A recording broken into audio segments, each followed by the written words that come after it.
Hey, everybody, welcome to What's Up Wednesday.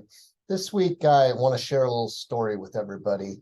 The other day, I decided on Friday to go to a restaurant nearby and have breakfast first thing in the morning, something that I don't normally do. I'm at the office very early, and that day I wanted to think about some things, and I decided to go to a nearby restaurant that I've been to in the past. And nice thing was they opened at 6 in the morning, so I could get in and get to the office early. And when I got to my table and sat down, I noticed that there was a room in the back and there were some people. So considering that we've been looking for a new venue for our American Society Safety Professional chapter meetings, I decided to go check it out. And it turns out that the group meeting was Toastmasters, and they were very friendly and invited me to come have my breakfast and sit down with them. And I politely declined and went and ate my breakfast. But afterwards, I just decided to go in and sit down for 20 minutes and kind of check it out. I've heard a lot about Toastmasters, and I've also recommended Toastmasters to people who struggle to do something like what I'm doing right now, speaking on video or speaking in front of a group of people.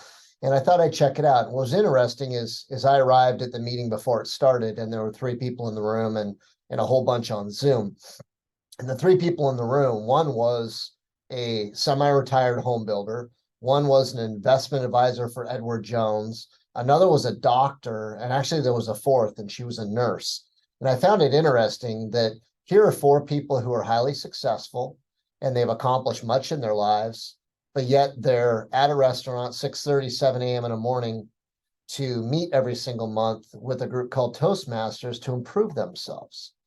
And I know that Toastmasters has many benefits, and I'm a big believer in doing anything you can to continue to grow and improve yourself.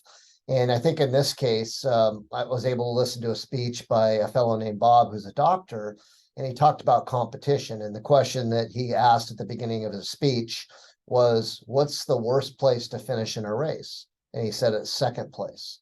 And then he used the examples of the Seahawks losing the Super Bowl at the very last second. It would have been better to be blown out, he said, than to lose the way that they did. And I kind of agree with that. But what was really interesting is he talked about the importance of competing against yourself and a goal that you set or a standard that you set for yourself, and not necessarily competing against all the others.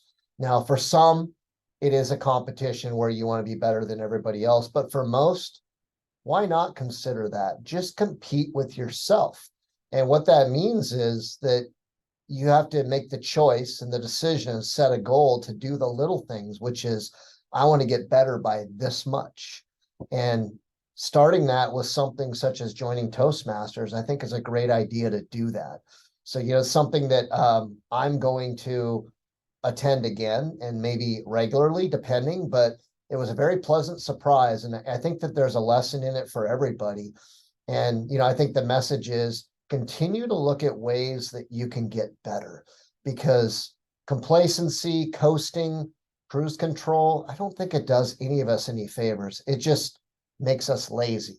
And if we're always kind of stretching ourselves and pushing the boundaries and getting better, we're going to be happy and we're going to feel that sense of accomplishment and not just the mundane of getting a checklist done every day. So think about that one, and we'll see you here next Wednesday. Have a great week. Bye-bye.